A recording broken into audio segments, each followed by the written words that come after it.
আসসালামু আলাইকুম। সকল বিশ্ব ভাইদেরকে আন্তরিক শুভেচ্ছা। আমরা প্রবাসীরা তেমন সুখে থাকতে পারি না, কেননা আমাদের সুখের দিন আসে না। সকালে উঠতে হয়, কাজে যেতে হয়, তারপরে 12 ঘন্টা 14 ঘন্টা কাজ করে এসে গোসল করে পাক টাক করে খাওয়া দাওয়া করে তারপরে ঘুমাতে হয় ভাই। তারপরে মনে শান্তি আসে না, কেননা মনের মাঝে আনন্দ থাকে না। তো আনন্দ যে কোথায় চলে যায় তা বলতে পারি না। জীবনটা এমন কষ্ট হয়ে যায়, বোঝানো যায় না। তারপরে টাকার মায়ায় আমরা প্রবাসে পড়ে থাকি একটু সুখের জন্য, একটু ভাতটা খেতে পারবো ভালো করে সুখে, সেই কারণে ভাই প্রবাসে পড়ে আছি। মা বাবা আত্মীয় স্বজন কাউকে দেখতে পারি না। আসতে বড় আর কোনো কষ্ট না, একটি মানুষ মারা গেলে কাউকে দেখতে পারি না। আজ দেখেন বাংলাদেশের বাইরে মানুষই আন্দোলন চলতেছে, সব কিছুর দাম বেড়ে গেছে বারাঙে, সেই কারণে আন্দোলন চলতেছে। কটা পুলিশ গুলি করছে দেখেন তো, একটা পুলিশ গুলি করে নাই।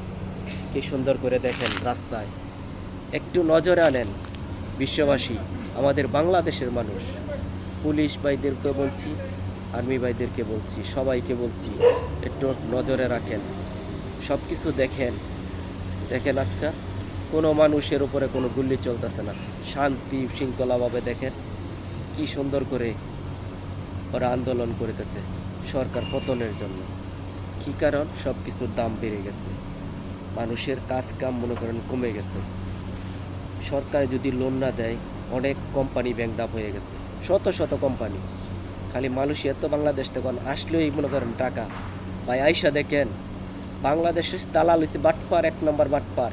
কেন বলি বাটপার ভাই জানেন? নেপালতে লোক আসে 70,000 80,000 1 লাখ টাকা দিয়ে আইসা মনে করেন সরাসরি কোম্পানির কাজ পায়। আর আমার বাংলাদেশে তো আছে মনে করেন যার সন্তানের মতন পাঠায়, আইসে মনে করেন যার সন্তান হয়ে জায়গা, যার মা বাবা নাই, মনে করেন খুঁজা খুঁজা কাজ করতে হয়। তারপরে মনে করেন এই কষ্ট করে কাজ করে 3 মাস 4 মাস টাকা পায় না।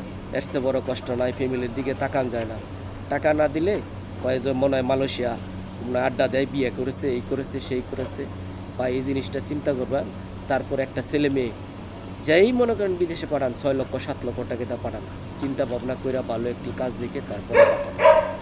আজ মনে করেন কোনো মানুষ গুলি করে না, কত শৃঙ্খলাভাবে দেন, সুন্দর করে হচ্ছে। জীবনে দুনিয়াত বাঁচবেন কয়দিন ভাই? বেশি দিন বাঁচবেন না। আজ আছি কাল থাকবো, চলে যাব। এই দুনিয়া ক্ষণিকের জন্য এসেছি ভাই।